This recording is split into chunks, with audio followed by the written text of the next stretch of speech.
Hey guys, looking at Moses this week, another round of Moses. 7th week we've been looking at Moses. The passage that we're going to be looking at today, we're going to spend 2 weeks in it just because it's got kind of a lot of content in here. It's kind of like the passage that we're looking at today is this week and next week is the most famous and most quoted passage in the entire Old Testament. This is kind of like the John 3:16 of the Old Testament. So we'll get to that main chunk next week. But this week we're kind of looking at the context kind of leading into that. So I'm going to read it, tell a story, teach it. We'll be done. Be easy. Here it goes. So it's Moses. It's Exodus 33, starting at verse 12. Verse 12. If you have a Bible, you can open up to verse 12 to fact check that I'm actually reading the Bible. But I am. Here it goes. Exodus 33, verse 12. Moses said to the Lord, "You've been telling me, lead these people, but you have not let me know whom you will send with me. You have said, I know you by name, and you have found favor with me. If you're pleased with me, teach me your ways so that I may know you and continue to find favor with you. Remember, this nation is your people." The Lord replied to Moses, "My presence will go with you, and I will give you rest." My presence will go with you, I will give you rest. Then Moses said to him, "If your presence doesn't go with us, don't send us up from here. How will anyone know that you are pleased with me and your people unless you go with us? What else will distinguish me and your people from all the other people on the face of the earth?"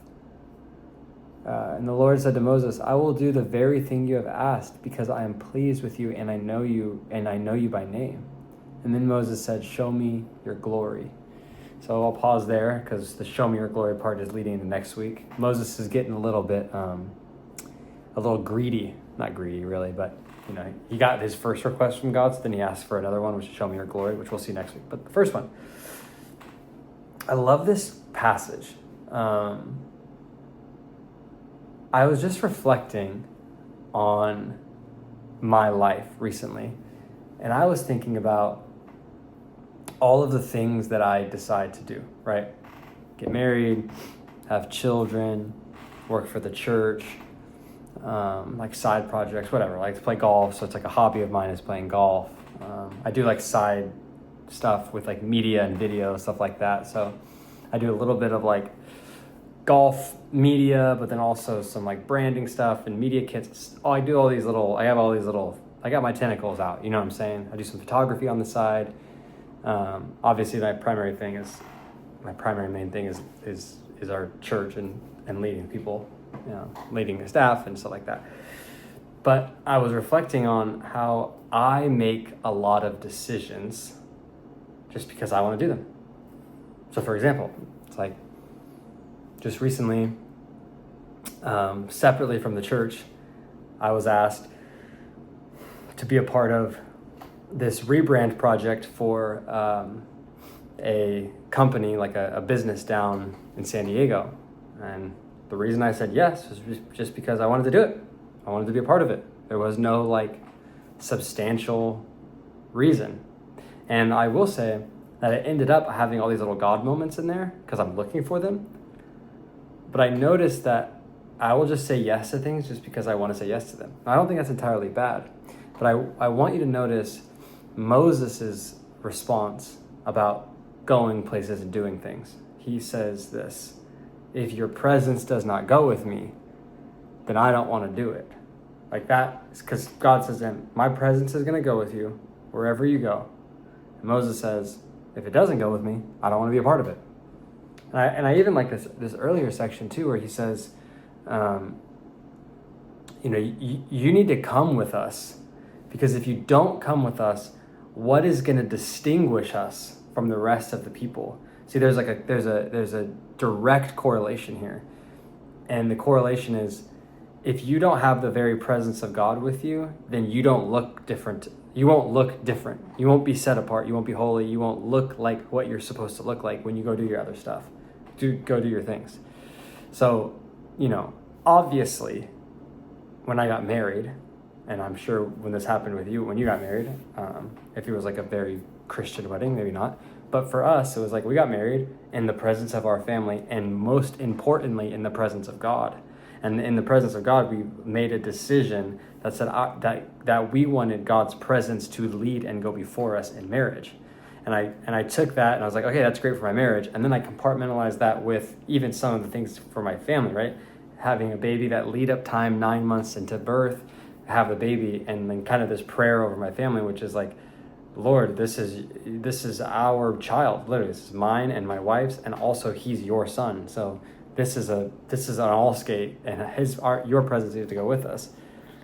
And in my work, my main primary job at the church, it's like, of course I'm setting aside, and it's like, if God doesn't lead it, then I don't want to be a part of it. But I noticed in this little side area of my life, this little like side business media kit, kind of like branding and photography, I never really said that. And so my question to you is,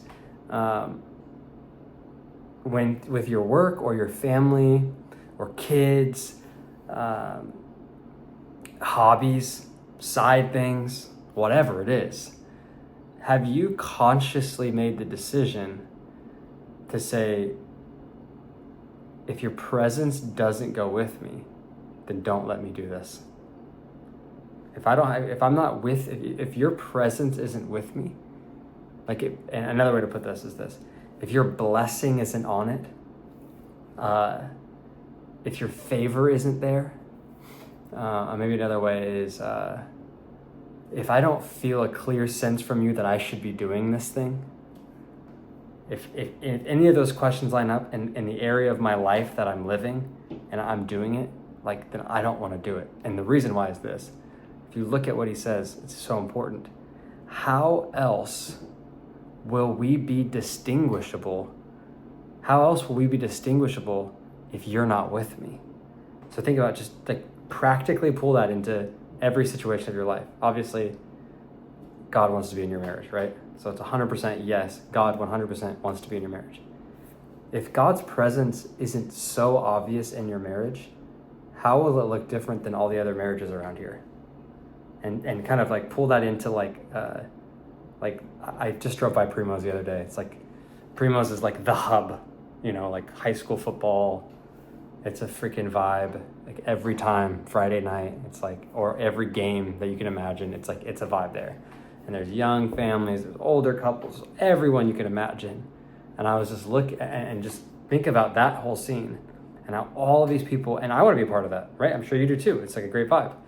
But what separates us from the rest of them, if we just look exactly the same? And the thing that separates us is the presence of God. That's what separates your marriage from the rest of the marriages. That's what separates your relationship with your kids from the rest of dad's relationship with their kids. That's like, think about that in your work situation.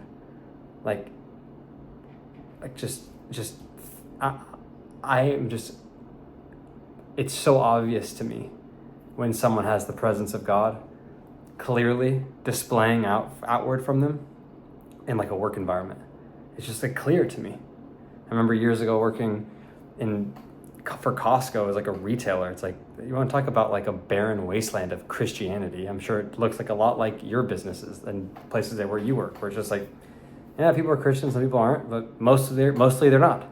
That's how Costco was. It's like, and I knew this one guy, Ben, like kindest, most humble, gentle, compassionate, encouraging. Like, he was a great dude. It was so obvious that he had God's presence, and he did. Come to find out he's a Christian. It's like you can see, like, it's distinguishable, right?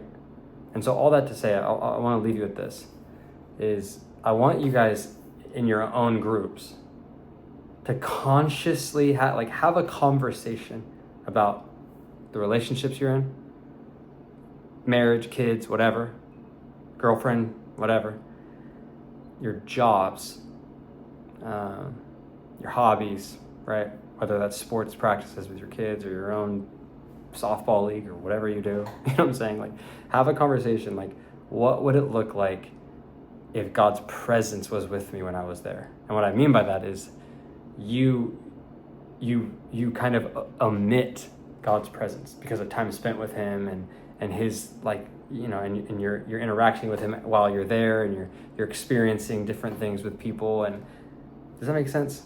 So just think about that, have that conversation, and then really consider, why do I do things if God's presence isn't with me to distinguish me from the rest of the people? Why am I doing this thing? Some good questions to ponder. No wrong answers, no right answers here.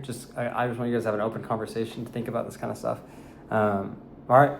I love you guys. See you soon. Later.